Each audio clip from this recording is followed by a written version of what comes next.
Huh? Hi, Dr. Chuks. Welcome to Many Questions, the show where we ask each guest many questions about mental health and mental health research. How are you doing today? I'm good, man. Thank you for having me. How are you doing? I'm doing well. I'm doing pretty good. Pleasure to be here. Thank you. You were recently, actually, I'm going to have to read this. You know, Yeah, so you was voted on the list of Powerful Media's top 10 black future leaders between 2017 and yeah, 18. yeah, yeah. And you're part of the members of the Association of Black Psychiatrists. Brilliant, brilliant association. Yes. So, how has it been being black in this field? To be honest, okay, so actually not very challenging. Hmm. Seriously, not very challenging. Definitely in eating disorders hasn't been a challenge. However, there aren't enough black clinicians in this field. And it's a big issue. It's a big issue because I personally know some, and I know lots of other people who do, who know people who sort of are struggling with eating disorders, and they look at the field and they're like, "Oh, this person will never understand my context." Hmm. No, Yeah. and this is, and again, the color of one's skin doesn't necessarily mean that you're going to have a rapport with someone or they're going to actually understand you. Because blacks, a skin color, it doesn't actually mean the culture. Culturally, I may be very different from you. Yeah. Even though we're both black. We have the same ethnicity, but culturally, we might be very different from each other. Mm. But this being said, there is something about representation in the field. And I think it's not just even being black, it's like even other underrepresented ethnic groups. But in particular, I know it's an issue amongst our community. Black community is an issue. And I think not having enough clinicians in the field, again, it's not that great. So hopefully, again, one of the reasons why I'm quite interested in shining a light on the issues that do exist in our community, but people don't want to talk about it. Yeah, so that's one of the reasons, again, why I find this field very interesting. And at the moment, I'm finding it really, really like there's a lot of work that needs to be done, but I'd love to be part of continuing with that work. I guess with that, why do you feel like there's so many stigmas in the black community about mental health? I guess firstly we need to realize, well, what stigma?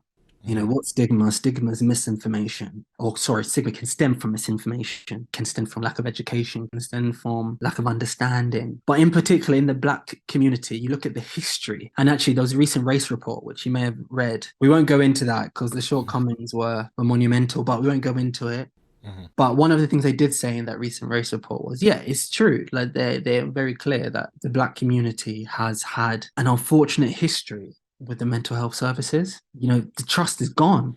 Well, I don't know whether that's being overly harsh, but it's not high. Let's put it that way. Hmm. Culturally sensitive care appears or has done in the past appears to be lacking. You look at the statistics, and this isn't, I'm talking about mental health services in general now. You talk about the statistics and number of black people who are detained. You're talking about the number of black people who are kept in isolation. You talk about the number of black people who are sectioned. Talking number of black people who are the care's mismanaged, discharged too soon or too late. And looking at the actual numbers, and you're actually like, oh wow, this is a real this is cause for concern. And I don't know if you've heard of the Senni's law, No. basically a law which saw kind of came into being because this black gentleman was basically rough handled. And I think it's by the system, rough handled by the system. And I think if we first understand why there's this lack of trust, then we'll understand why there's the stigma. Because I don't like the narrative that actually it's the black community, they just don't appreciate mental health and all this stuff. Yeah, they don't necessarily do. And there's reasons for it. Yeah. So we need to unpick what the history. The history is quite significant. And other things such as, in the black community, it's not uncommon for there to be people of faith, in it. And that's very integral, actually, why can't there be a synergistic care plan? One which actually does take into consideration this person's belief system. And again, I'm not just talking about black people here. Again, anyone can be of any color, Absolutely. Yeah. and have faith. But what I'm hearing is that you're either mentally unwell, and or if you're mentally unwell you lack faith type thing. This is what the faith settings say or can say, have been said in or the other side is, oh no, actually I'm delivering mental health care, but I'm not going to take into consideration that you have this faith. So I Hmm. think on both sides there needs to be an understanding that mental health doesn't have to be mutually exclusive. They can be intertwined with that as well. So I think in general, and there's a lot of work that needs to be done, culturally sensitive care, then we'll get to the roots of the stigma and try to destigmatize mental health in the Black community. Do you think that's part of the reasons why there are so few Black psychologists and psychiatrists? Yeah, definitely.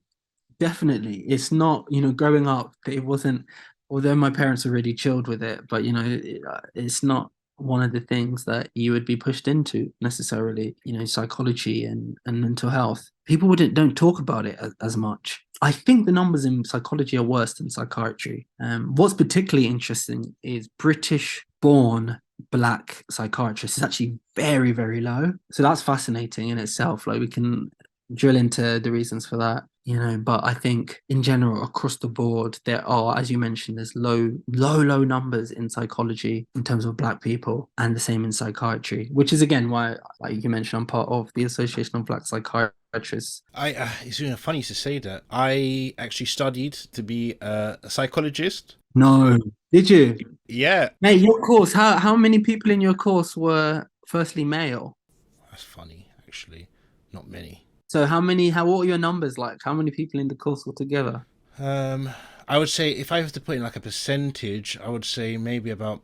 You know what? I've never realized this. I just never thought about it. I guess maybe about 20% were 20%. like, yeah, That's were quite male. high, actually. That's quite high. I've heard like you get classes of 400 psychologists, psychology students, and you're getting only like a handful of males, and then you're Black male. So, were there anyone else who was Black? Yeah, but not men. I think no, about two others. Yeah. Two other Black. I tell you Yeah. what, mate, that's not bad. These are really no numbers we're talking about. Yeah, There's shortcomings, yeah, yeah, exactly. So I guess it's just maybe it's my expectation is so low, Yeah. like college. So I'm hearing this and I'm like, oh my goodness, what? Everyone was Black. Mm. So yeah, this is we have a long way to go. But this is something that is hopefully now we have a Dr. Shubalade Smith, who's now the head of Royal College of Psychiatrists. She has great plans for, again, just her being there. It's like, oh, it is possible to be involved in this field and be a person of color. I believe she featured at our science festival. Amazing. Yeah. She's really great to speak to, and listen to. Actually, she's very passionate. Well, I guess I did my bit with helping the numbers for being a Black psychologist by by following my dream of filmmaking. But I guess here we are. I guess with that, how could we support more Black people with their mental health? I actually wrote a piece which won an award a couple of years ago for recommendations for how we can improve services for Black people, especially like eating disorder services. I think lots of things we can do. I think trust, we need to understand why that is and how do we change or how do we improve trust? I think it needs to be campaigns. We need to involve influential people in those communities. We need to testimonials. I think in general, highlighting people who have been through the system and actually have something positive to say. And I think that's, again, people of color in the services as psychologists, as psychiatrists, not even just that, dietitians or nurses, which I know there's a lot more, from my experience anyway, a lot more Black nurses in mental health, which is brilliant. Support workers, healthcare assistants, social work, occupational therapists across the board. If you have increased numbers and people are seeing that from a distance, I think again that may improve things. Well, hope for that future. And I guess as we're talking about the future, if you had, I guess, unlimited money and unlimited means, what question would you love mental health research to answer? Since we've been talking about topic I'm passionate about, so Black mental health, unfortunately, most of our evidence is US based. Mm-hmm. It's either US based or it's really old, especially in eating disorders. So I think actually finding some information about that through research will be really, really, I think pouring more research, basically research money into under-researched areas. I think because data is your starting point. Mm-hmm. I think data is your starting point. For example, we have all the data we need to make changes in a lot of aspects. So, for example, you may have heard of Professor Sir Michael Marmot. He's an epidemiologist, I believe. He's based at UCL. He did a review in 2010. We literally know social determinants of health. We know the things that need to be tackled in order to prove outcomes for vast majority of people. The issue is politics. And the problem is it's economics. You know, we only have finite resources. Yeah, if I had unlimited resource, then I'll probably just take one of Professor Sir Michael Marmot's recommendations and just apply them. Because, like, you know, we're talking about the problem with politics is you have 5 years in the UK anyway. You have 5 year window before there's another election. You want quick wins. You know, you can't tell someone, oh yeah, we've invested all this money, the outcome will be in 15 years. You know, you need some results in order to talk for the next election. So this is the difficulty with whoever is in power. Like, I'm not even like getting political, Labour, Conservative, whoever's in power is difficult for them because they need to evidence by the next election that they've done stuff, if that makes sense. Ideally, what would happen is you actually take all politics out of it to some extent, if you see what I mean, and Yeah. actually make that unlimited time. So actually, I'll be like, we're making investment now. We will help you in the moment. Actually, we're making some long-term investment. And actually, in 15, 20 years' time, you'll see some epic changes which need to be made. And unfortunately, we're thinking quite short term. And some of the long-term changes we just can't get to because of the nature of politics. And I guess it's no one's fault, you know, but it's just the system. So Yeah. if I had unlimited money, unlimited resource, I would just try and somehow just try and get above that stumbling block, that barrier. Yeah, politics is a big issue because I guess with any bill you guess you bring in or any plan, there's the possibility it might be scrapped. So, you know. Yeah, this is the thing. Okay, well, we've had a lovely conversation, but just before I let you go, what's the best piece of advice you've ever received? Best piece of advice. Best piece of advice. Okay, two things. Can I have two pieces of Oh, advice? yeah, absolutely. Yeah.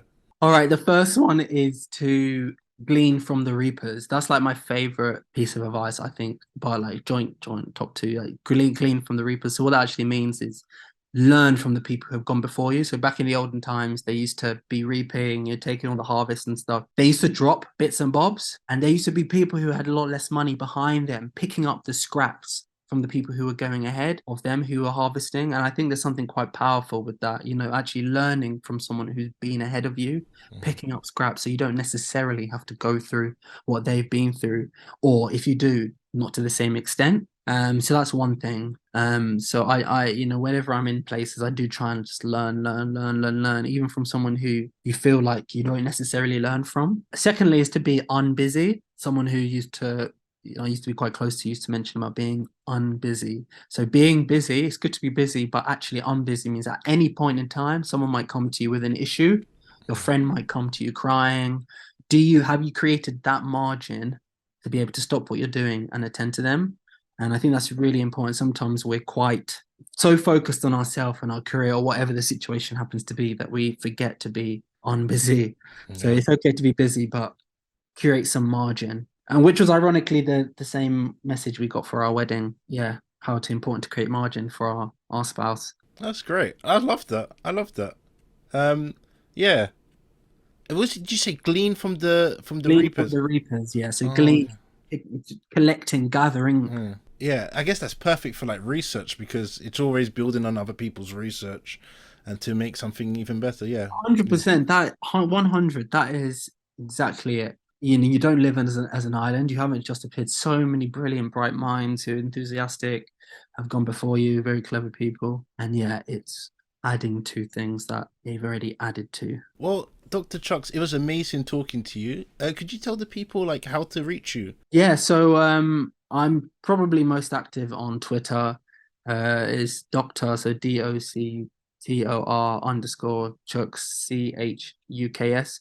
And it's yeah, feel free to DM me if you want. I used to have my email on there, but I can be quite bad with email. Yeah. But yeah, it's people can contact me on there, you know, message me directly on Twitter, and I try to limit my definitely on Saturdays. You know, I say Saturdays is a day I try to take time off. But yeah, I try my best to reply to as many messages as possible. Well, it was lovely talking to you, and I hope you have a great day. Thank you. Thanks, Craig.